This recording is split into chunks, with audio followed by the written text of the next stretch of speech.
அப்பனை நந்தியை ஆராமோதினை அப்பனை நந்தியை ஆராமோதினை ஒப்பிலி வள்ளலை ஊழி முதல்வனை ஒப்பிலி வள்ளலை ஊழி முதல்வனை எப்பரிசாயினும்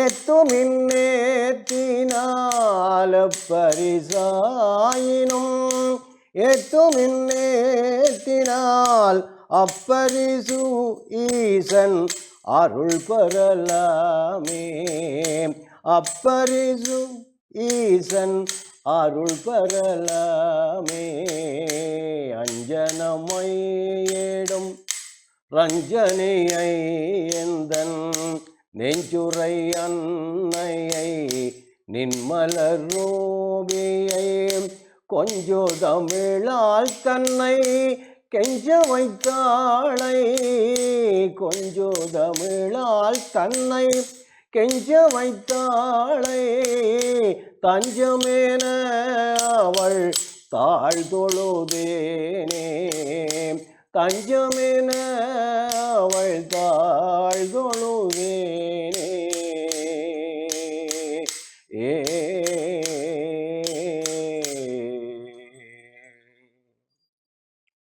ஆடல் நாயகனாம் அந்த அப்பனின் தாழ்வணிந்து சிறியனை பாட வைத்து பேச வைத்து அகில உலகிற்கும் அன்னை தாசனாக காட்டிக் கொண்டிருக்கின்ற என் அம்பிகையின் திருப்பாதங்களை பணிந்து என் அன்பான ஓம் டிவி டான் டிவி நேயர்களே, உங்களுக்கு சிறியன் புதியவன் அல்ல. சிறியனை பல நிகழ்வுகளிலே பார்த்திருக்கிறீர்கள். இன்று ஒரு இனிமையான இசை சொற்பொழிவாக்கி உங்களுக்கு ஒரு அருமையான தலைப்பிலே காலனுக்கு காலன் என்னும் தலைப்பிலே ஒரு வித்தியாசமான முறையிலே இது பல்வேறு மேடைகளை கண்ட ஒரு நிகழ்வு. பக்கவாத்திய சகிதமாக அமரர் ஜோன் கவாஸோட ஏறக்குறைய 300 மேடைகள் நாங்கள் இந்த பிரசங்கத்தை இந்த இசை சொற்பொழிவை செய்திருக்கிறோம். அதிலே ஒரு பகுதியாக சிறியேன் இந்த டான் டிவி ஓம் டிவி நேயர்களுக்காக சிறியேன் இதை ஆக்கி வைத்திருக்கேன் கொஞ்சம் வித்தியாசத்தோடு. ஆகவே அதனை இப்பொழுது பார்க்கலாம். பரிந்து நன் மனத்தால் வழிபடும் மானே தன்னுயிர் மேல் வரும் கூற்றை தெரிந்திட வண்ணம் உதைத்தவர்கருளோ தெரிந்திட வண்ணம் உதைத்தவர்கருளும் செம்மையானம்மையாளுடைய விருந்துயர் மௌவல் மாதவி புன்னை விரிந்துயர் மௌவல் மாதவி புன்னை வேங்கை வள் செருந்திசன் பகத்தின் குறுந்தொடும் முல்லை குறுந்தொடும் முல்லை கொடிவிடும் பொழில் சோழ் குறுந்தொடும் முல்லை பொழில் சூழ் கொடிவிடும் பொழில் சோழ் கோணமாமலையமர்ந்தாரே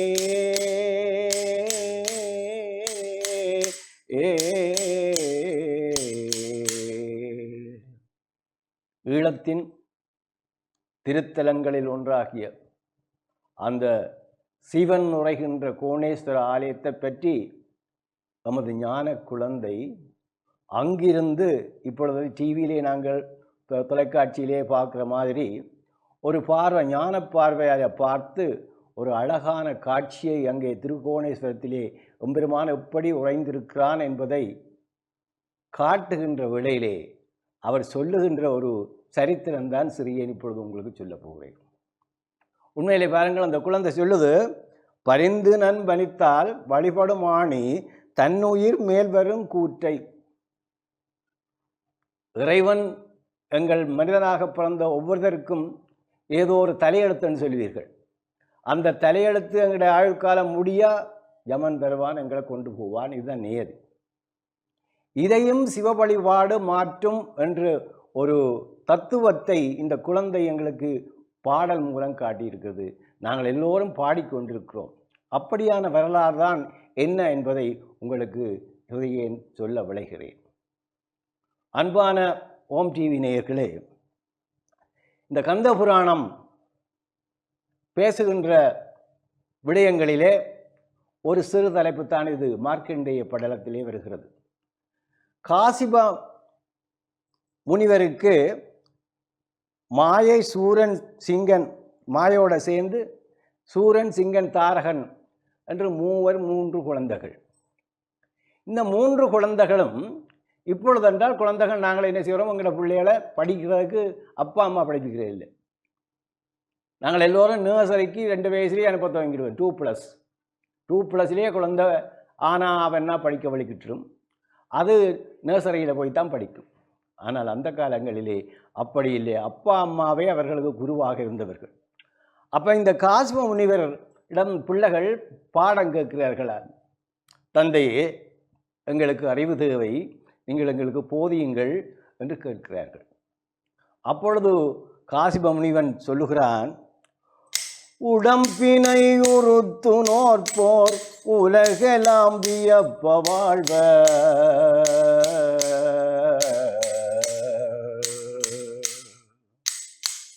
உடம்பினை ஒருத்து நோற்போர் உலகெல்லாம் வியப்ப வாழ்வர். அடைந்தவர் காப்பர் உள்ளார் அழிவு செய்திடுவர் வெல்கும். அடைந்தவர் காப்பார் உள்ளார் அழிவு செய்திடுவார் வெல்கும்.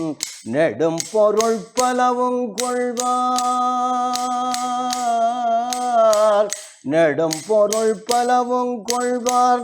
நித்தராய் உறைவர் நீரே திடம்பட உமக்கோர் காதை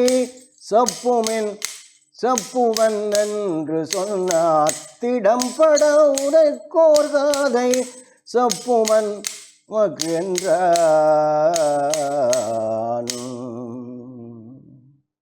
உடம்பினை ஒருத்து நோற்றால், அதாவது தவம் செய்தால் இந்த உடம்பினை ஒருத்து நோட்பதாலே எங்களுக்கு என்ன கிடைக்கும் என்றால் நித்தராய் வாழ்வர், நிரந்தரமாக வாழ்வர், அவர்களுக்கு மரணம் கிடையாது என்ற கதையை இந்த உனக்கு விளங்கப்படுத்துவதற்காக ஒரு கதை சொல்லுகிறேன் பிள்ளைகளே, கவனமாக கேளுங்கள் என்று சொல்ல ஆரம்பிக்கிறார். கடகம் என்னும் வனத்தினிலே திகழும் ஞான பரம்பரையில், கடகம் என்னும் வனத்தினிலே திகழும் ஞான பரம்பரையில் குச்சகனின் மகனாக குச்சகனின் மகனாக கவுச்சிகன் என்ற தவப்புதல்வர் ஜெகம் புகழ பிறந்தனரே. என்ற தவப்புதல்வர் ஜெகம் புகழ பிறந்தனரே.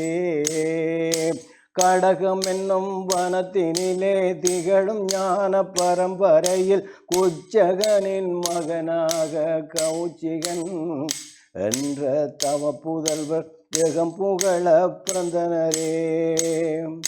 வேதமோடு ஆகமங்கள் விரிவுறவே கற்ற பின்னர், வேதமோடு ஆகமங்கள் விரிவுறவே கற்ற பின்னர் ஆதி எந்தமில்லா அருள் ஜோதியினை வேண்டி அடவியிலே அரியதவம் செய்தனரே. அங்கே ஆதி எந்தம் இல்லா அருள் ஜோதியினை வேண்டி அடவியிலே அரியதவம் செய்தனரே. அங்கே அரியவிலே அரியதவம் செய்தனரே. பிள்ளைகளே, கவனமாக கேளுங்கள். கடகம் என்ற ஒரு வனத்திலே, ஒரு காட்டிலே, அங்கே ஞான பரம்பரையிலே வந்த குச்சகனின் மகனாக கவுச்சிகன் என்ற ஒரு முனிவன் வாழ்ந்து வருகிறார். அந்த தவப்புதல்வர் என்ன செய்கிறார் என்று சொன்னால், வேதமோடு ஆகமங்கள் விரிவுறவே கற்ற பின்னர், அவர்கள் என்ன படிக்கிறார்கள்? வேத ஆகமங்கள். உண்மையிலே வேதக்காரர் என்று கிறிஸ்தவ மக்களை நாங்கள் எல்லாரும் சொல்லுகிறோம்.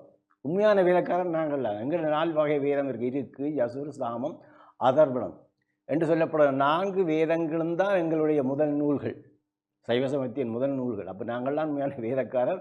நாங்கள் வேதக்காரர் என்று எங்களுக்கு சகோதர மதத்தினர் கிறிஸ்தவர்களை சொல்லுகிறோம்.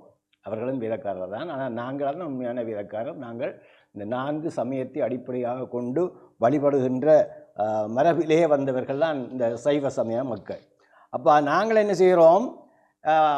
நமசிவாய என்ற திருவைந்தெழுத்து தான் எங்களுக்கு சிவனை அடைவதற்குரிய திருமந்திரமாக, நாங்கள் மூல மந்திரமாக, சிவமந்திரமாக, எங்களுக்கு ஜீவமந்திரமாக எல்லோரும் கொண்டாடி கொண்டு மனதிலே ஜபித்து கொண்டு திருநீறு அணிவோம்.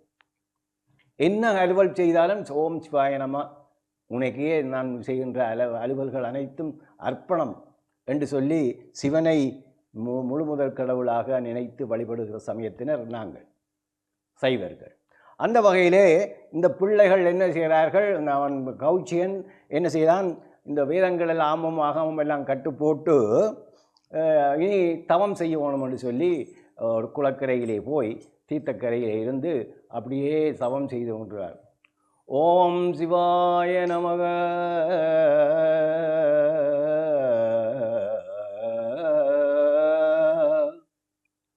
ஓம் சிவாய நமக, ஓம் சிவாய நமக என்ற அந்த திருவைந்தெழுத்தை மந்திரத்தை மனதிலே ஜபித்த வண்ணம் அப்படியே கல்லை போல இருக்கிறாராம்.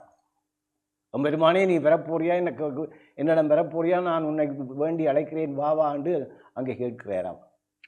அப்பொழுது அங்கே தண்ணி குடிக்க வருகின்ற மிருகங்கள் எல்லாம் தினவெடுப்பதற்காக அங்கே ஆவுரோஞ்சி கல் என்ற ஒரு கல்லை எங்களுடைய சைவ சமயத்தில் தமிழ் மரபிலே நீர்நிலைகளுக்கு பக்கத்திலே ஒரு ஆவுரோஞ்சி கல் என்ற ஒரு கல் கட்டி விடுவார்கள்.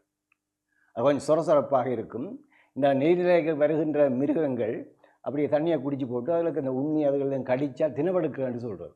இந்த தினவை தீர்ப்பதற்காக அந்த கல்லில் போய் அப்படி தேய்க்குங்களாம். பாருங்கள், அந்த ஜீவகாரணியம் இங்கே தான் இருக்குது. தண்ணியை வைக்கிறார்கள். தண்ணியை குடித்தவர்களுக்கு உடம்பு இலகுவாக இருப்பதற்காக அந்த விலங்குகளுக்கு அந்த ஆவரஞ்சி கல்லை வைத்தார்கள். நம்மளது வாழ்வியலிலே நாங்கள் பலவற்றை மறந்து விடுகிறோம். ஆனால் இன்றைக்கு கூட நீங்கள் என்னோடய ஊரளவில் வந்து பார்த்தீங்கன்னா ஒரு கிணறு இருக்குது. அந்த பஸ் ஹோல்ட்டு பக்கத்தில் அம்மா மனோமணி அம்பாள் ஆலயத்து பக்கத்தில் ஒரு கிணறு இருக்குது. அதுக்கு பக்கத்தில் ஒரு தண்ணி தொட்டி கல்லால் கட்டின கொட்டி இருக்குது. அதில் ஒரு ஆவரஞ்சி கல் இருக்கிறத நீங்கள் காணலாம். அதே போல் சுமை தாங்கி அப்போ முந்தி என்ன செய்தார்கள்? வழிப்பயணம் தலையிலே சுமந்து கொண்டு தான் இந்த பாரங்களெல்லாம் சொல்லுவாங்க. இப்போ நாங்கள் முதுகில் பேக் கட்டி சுமந்து கொண்டு திரிகிறோம், அல்லது நாங்கள் வண்டியில் வச்சு தள்ளி கொண்டு திரிவோம். இப்போ சூக்கேஷை கூட சில்லு பூட்டி நாங்கள் தள்ளி கொண்டு திரிகிறோம். அப்போ அந்த நாளையில் என்ன செய்கிறது? பொண்கள் எல்லாம் இந்த மீன் வியாபாரிகள் எல்லாம் கடகத்திலே தான் சாமான் இந்த மீனை வைத்து தலையில் வச்சு சும்மாட ஒன்று இருக்குது, அதில் வச்சு அப்படி சுமந்து கொண்டு போவார்கள். அப்போ அவர்களுக்கு அந்த உழைவு வந்தால் என்ன செய்கிறது? அதை மற்றொரு மாற்றுறது கஷ்டம்.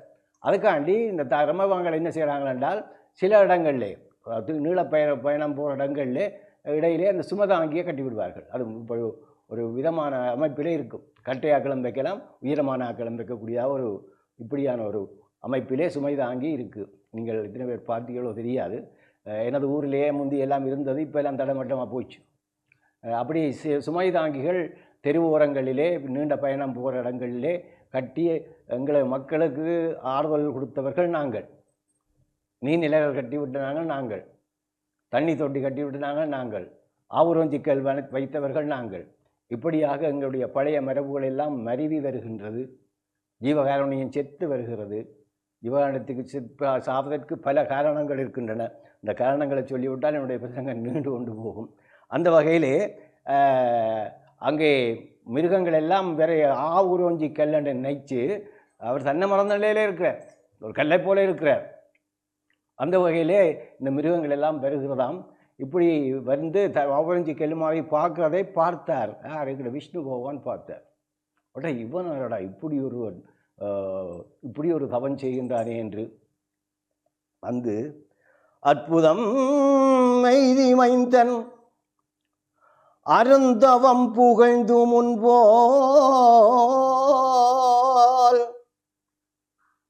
அற்புதம் மெய்தி மைந்தன் அருந்தவம் புகழ்ந்து முன்போய் ஏற்படும் அவன் தன் மேனி எழில் மலக்கரத்தால் நீவி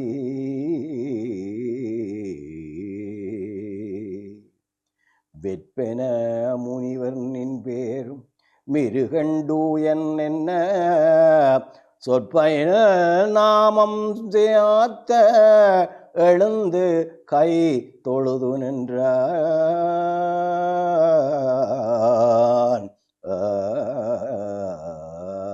இறைவன் என்ன செய்கிறான்?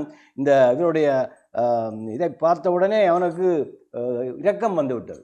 இப்படியாக ஒரு கல்லை போல இருந்து என்னை வேண்டி தவம் செய்கின்றானே என்று சொல்லி அற்புதம் எய்தி மைந்தன் அருந்தவம் புகழ்ந்து முன்போயும், மைந்தனே நீ இப்படியாக ஒரு தவம் செய்யாய் என்று அவனை பாராட்டி ஏற்படும் அவன் தன்மேனி எழில் மரக்கரத்தால் நீவி, இந்த பூ போன்ற கரங்களாலே எம்பெருமான் என்ன செய்கிறான்? அவற்றை மேனியை தடவி விடுகிறான். வெற்பன முனிவனின் பேர் மிருகண்டூயன,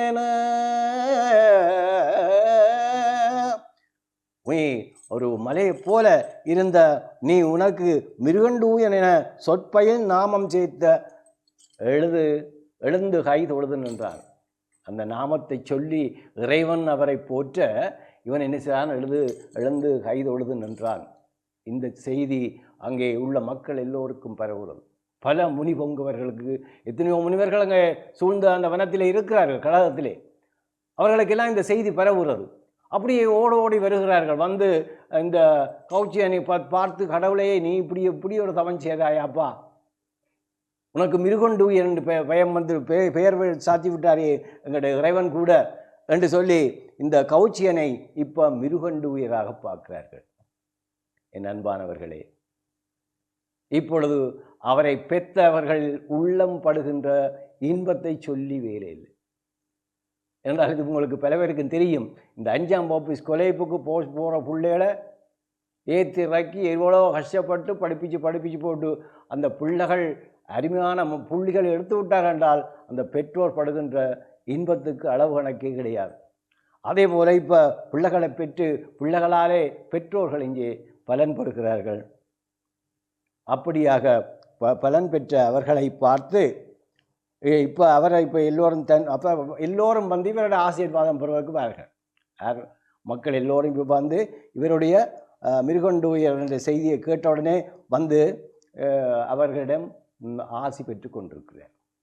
இப்போ அப்பா சொல்லுகிறார், உனக்கரும் பிரமன் தன்னில் ஒழுகலில் அறத்தில் நிற்றல் வனத்திடை சேரல் பின்னர் மாதவத்துறவில் வாழ்தல் எனப்படும் அவற்றினாதி இயற்றினை என்று காரம் நிகழ்ப்புதை நினக்கது புகழ்வதென்னோ நீ அவை அறிந்து என்றார்.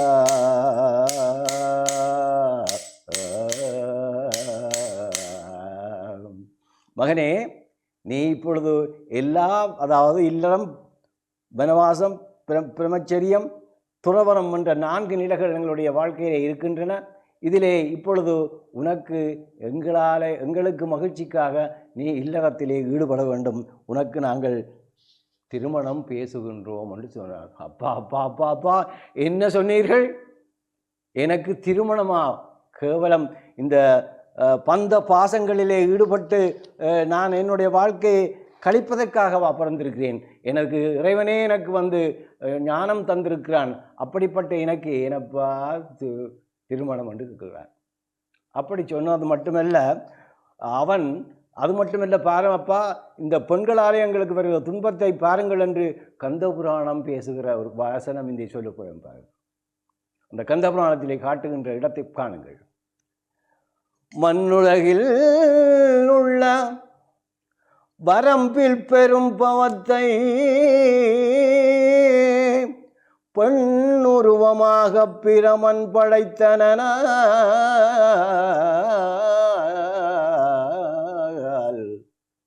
மண்ணுலகில் உள்ள வரம்பில் பெரும் பவத்தை பெண்ணுருவமாக பிரமன் படைத்தனால் அண்ணல் அகது உணர்த்தி அன்னைவரை சிந்தை தன்னில் எண்ணவரும் பாவம் எழுமையிலும் நீங்குவதோ.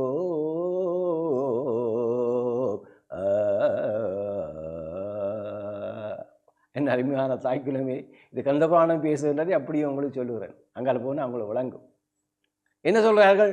மண்ணுலகில் உள்ள வரம்பில் பெரும் பவத்தை, இந்த பெரிய பாவங்கள் எல்லாம் இந்த மண்ணுலகிலே எல்லாத்தையும் சேர்த்து படைச்ச பொன்னுருவமாக பிரமன் படைத்து விட்டான்.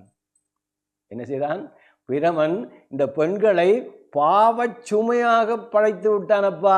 இது உங்களுக்கு தெரியாதா? இந்த பெண்களோட நான் கூடணுமா? எனக்கு என்னப்பா திருமணம்? மகனே மகனே, நீ என்ன சொல்லுகிறாய்?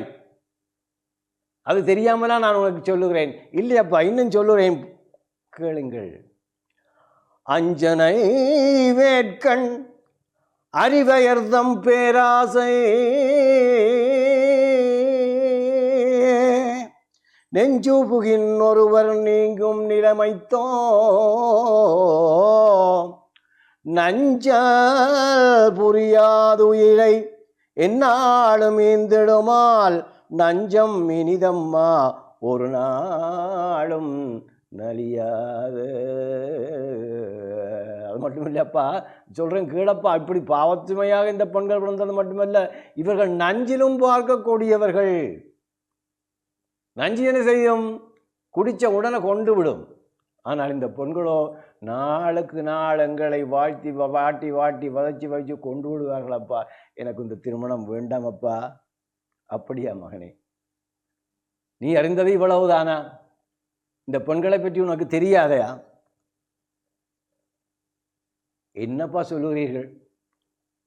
பெண்களுக்கு அழகு ஒன்று இருக்கிறதே, இந்த அழகால ஏற்படும் துன்பத்தை கூட அங்கே நான் அறிவேன், அதை சொல்லவா அப்பான்னு இருக்கிறது. என்ன மகனே, எனக்கு தெரியாதையா நீ சொல்ல போறாய்? என்றாலும் சொல், நான் கேட்கிறேன் என்றான்.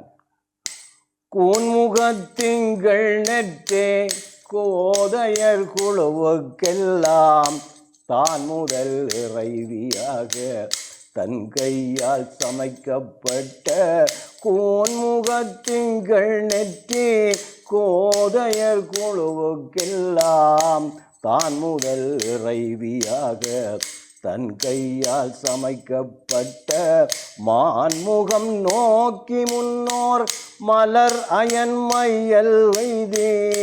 மான்முகம் நோக்கி முன்னோர் மலர் அயன் எய்தே. நான் முகன் நானான் என்பது நாம் உணராததன்றோ. நான் முகன் நானான் என்பது நாம் உணராததன்றோ. அப்ப நஞ்சு என்று சொன்னார்கள், அங்கே பெரிய பாவச்சுமை என்று சொன்னார்கள். இப்பொழுது இந்த அழகாலே ஏற்படுற துன்பம் கொஞ்சம் இல்லையாப்பா இந்த பெண்களின் அழகாலே. என்னென்று சொன்னால், முந்தியாம் பிரமனுக்கு ஒரு தலதானம் இருந்தது. தேவ சபையிலே இருக்கிற பிரமனுக்கு ஒரு தலதானம் இருந்தது. அப்போ இவன் என்ன செய்து விட்டான்? ஊர்வசி, ரம்பை, திலோத்தமை என்ற அழகியலை படைச்சு விட்டான். இந்த அழகியலை படைக்க திலோத்தமையை மட்டும் எல்லா பார்ட்ஸ், ஒவ்வொரு அழகிலும் பகுதியில் எடுத்து ஒரு மிக அழகி, அவளாம் உலக அழகி. இப்போ திலோத்தமை என்ற அழகை பார்த்தவன் மயங்காதவன் இருக்க முடியாது. அப்போ பிரமன் படைச்சு போட்டான், அவனே இந்த அழகில மயங்கி போட்டான். அப்போ சேபசபையில் இவன் இருக்கிறான், திலோமத்தை இவர்கள் வருகிறார்கள். இவன் என்ன செய்து விட்டான்? திரும்பி பார்த்தால் எல்லாரும் பார்த்து பக்கப்படுவார்கள், பகுதி பண்ணுவார்களாம். இவனை இந்த அழகி பின்னால் திரும்பி பார்க்குறான். அவள் போகிற திசையெல்லாம் திரும்பி பார்ப்பான். அப்போ இதுக்காண்டி என்ன செய்து விட்டான்? தனக்கு நான்முகனாக 4 தலைகளுக்கு 4 பக்கத்துக்கு 4 தலைகளை படைச்சு விட்டானாம். அப்போ இப்படியாக இந்த அழகின் கொடுமையாலே அழிவதும் பலர் இந்த பெண்களாலே. ஆகவே எனக்கு வேண்டாமப்பா, என்னை தயவு செய்து என்னை இதுக்குள்ளே ஈடுபடுத்தாதீங்கப்பா என்று சொல்கிறார். மகனே, நீ அறிந்தது இவ்வளவுதானா? இங்கே பார், நான் சொல்லுகிறேன் பார், இந்த பெண்கள் எங்களுக்கு எந்த வகையிலே உதவுகின்றார்கள் என்று. சித்திரம் விலகு செவ்வாய் சீரடி சிறுவர் தம்மை புத்திரன் எனும் சொற்கு பொருள் நிலை அகர்த்தியோனார் இத்தகு அதனை நாடி இல்லறம் பூண்டு நிற்றல் உத்தமனறியே ஆகும் தவத்தினது ஒழுக்கும் அகுதே. மகனே, சித்திரம் விலகு செவ்வாய் சீரடை சிறுவர் தம்மை தருகின்றவர்களா என்று. அதனாலே இந்த சிறுவர்களுக்கு பேர் புத்திரன். இந்த புத்திரன் என்பது ஏன் ஆண் பிள்ளைகளுக்கு பேர் வந்தான்னு சொன்னால், பெற்றாராகிய எங்களுக்கு பிதிர்க்கடன் செய்பவருக்கு புத்திரன் தான் பணிக்கப்பட்டிருக்கிறது. இப்பொழுதெல்லாம் தலைகளாக மாறி செய்கிறார்கள். இப்போ ஆடி அமாவாசை இப்போ பார்த்தீங்கன்னா ஐயா அவர்கள் பெண்களுக்கும் வந்து சங்கல்பம் பண்ணுகின்றார்கள். அப்போ இந்த ஆடி அமாவாசையிலே புத்திரன் தானாம், ஆண் பிள்ளை தானாம், அதுக்கு அந்த பிதிர்க்கடன் செய்வதற்கு கடமைப்பட்டவன் என்று கந்தபுராணம் பேசுகிறது. இப்பொழுதெல்லாம் மாறி செய்கிறார்கள். ஆனால் இப்படிப்பட்ட பெற்றோர்கள் நரகத்திலே போகாமல் சொர்க்கத்துக்கு போவதற்காக அங்கே பிதிர்க்கடங்களை செய்வதற்குரிய புத்திரனை பெற்றுத் தருபவர்கள் இந்த பெண்கள் என்பதை நீ அறிய மாட்டாயாப்பா. இப்படிப்பட்ட பெண்கள் இழிவானவர்களா? நீ சொல்வதுக்கு ஓரளவுக்கு இருக்குத்தான், அது கடைமகளிருக்குரிய பண்புகள். அந்த கடைமகளுக்குரிய பண்புகளிலே ஒன்றை வச்சுக்கொண்டு நீ எல்லா பெண்களையும் அப்படி விடக்கூடாதே. அது மட்டுமல்ல மகனே, காண்தகைய தங்கணவரை கடவுளர் போல் வேண்டலொரு கற்பினர் தம்மையுழையில் நிற்கும். காண்தகைய தங்கணவரை கடவுளர் போல் வேண்டலொரு கற்பினர் தம்மையுழையில் நிற்கும். ஈண்டையுள தெய்வதமும் மாமுகிலும் என்றால் ஆண்டகமையோர்களும் அவர்க்கு நிகரன்றே.